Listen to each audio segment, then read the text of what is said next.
Mga ilang paglilinaw o tamang impormasyon kaugnay sa lalaking na-rescue malapit sa St. Anthony Falls sa ilog sa ilalim ng tulay ng lulungisan sa pagitan ng Barangay Caytambog at Barangay Tambong Malaki sa Indong, Cavite. Hello mga kapaps at mga kamoms, kumusta na kayong lahat diyan? Magandang buhay! Naku mga kapaps at mga kamoms, mali ang ilang impormasyon na lumabas sa mga pasalinsaling kwento ng mga tao. Ang unang paglilinaw mga kapaps at mga kamoms ay walang tumalon at walang nagtangkang magpakamatay.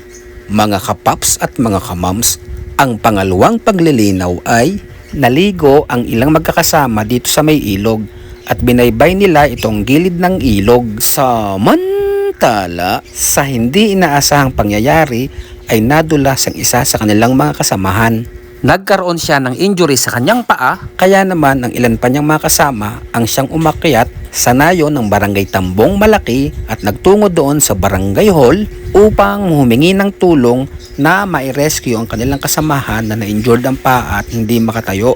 Sa ngalan ng bagong indang na sumasalamin sa mas maayos at mabilis na pagresponde ng mga nasa kapangyarihan ay kaagad na nagtungo sa lugar ang Indang Municipal Risk Reduction and Management Office, Indang Coast Guard Station, Indang Fire Station, Indang Police Station at syempre ang mga taga-sangguniang barangay ng Tambong Malaki. Sila ang nagtulong-tulong para ma-rescue ang lalaki sa gilid ng ilog.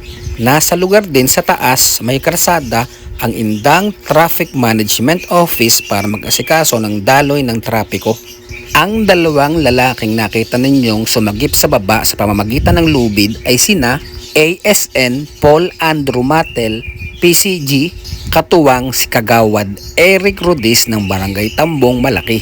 Base sa napanood ninyo dito sa video, ang unang lalaking nalambitin sa lubid pababa sa may ilog ay si ASN Paul Andrew Matel, PCG, na nakabase sa Laguna, subalit naka-off duty at umuwi sa Tambo, kaya nang mabalitaan niya ang kaganapan o pangyayari ay isa siya sa voluntaryong nag-rescue doon sa lalaki sa may ilog. Samantala, ang pangalawang lalaki naman na nalambitin sa may lubid at bumaba rin sa may ilog para tumulong ding sumagip doon sa lalaki ay si Kagawad Eric Rudis ng sangguniang barangay ng Tambong Malaki sa Indong, Cavite. Sa kabilang banda, ang mga nandoon naman sa may bahagi na humihila sa lubid sa may bandang itaas ay mga pinagsama-samang mga rescuers na nagtulong-tulong mula sa sangguniang barangay ng Tambong Malaki, Indang Coast Guard Station, Indang Fire Station, Indang Municipal Risk Reduction Management Office, Indang Police Station, habang ang mga taga-Indang Traffic Management Office naman ang nangangasiwa nga ng daloy ng trapiko sa itaas. Ang video ng pangyayaring pag-rescue sa lalaki, panoorin.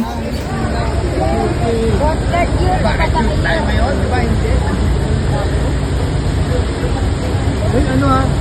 On duty po na Coast Guard dito.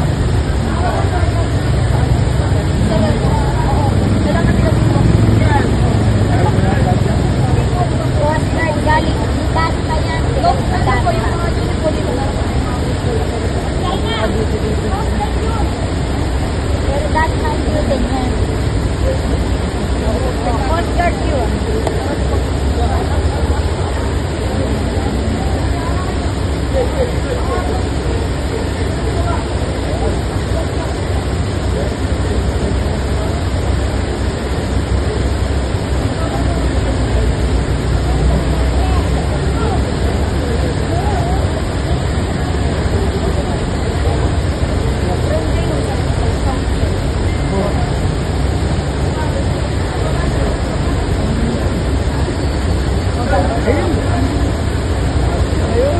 Lalim. Wala siyang pakapitan nun. Anong light bear?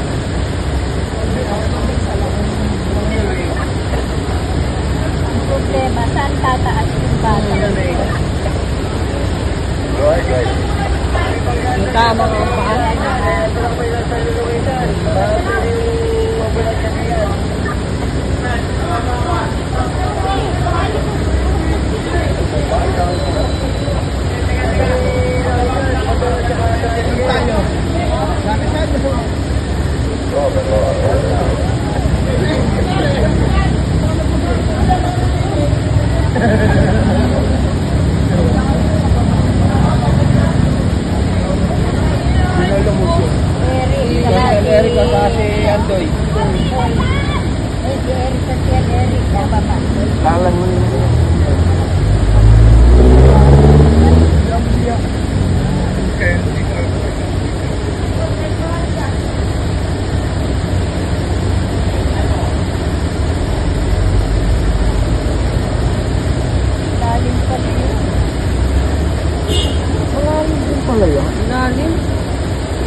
paano maitataas? May bayak.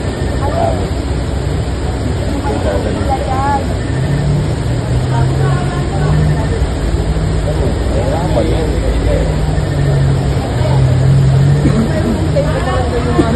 Uling.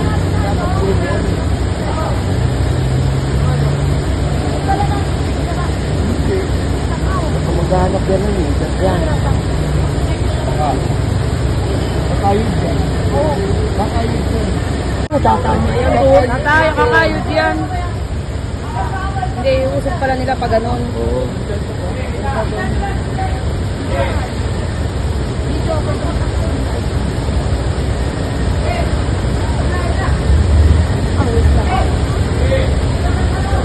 Bali bumayo doon, kaya na. Oo, nailalakas naman yan yung isang paa.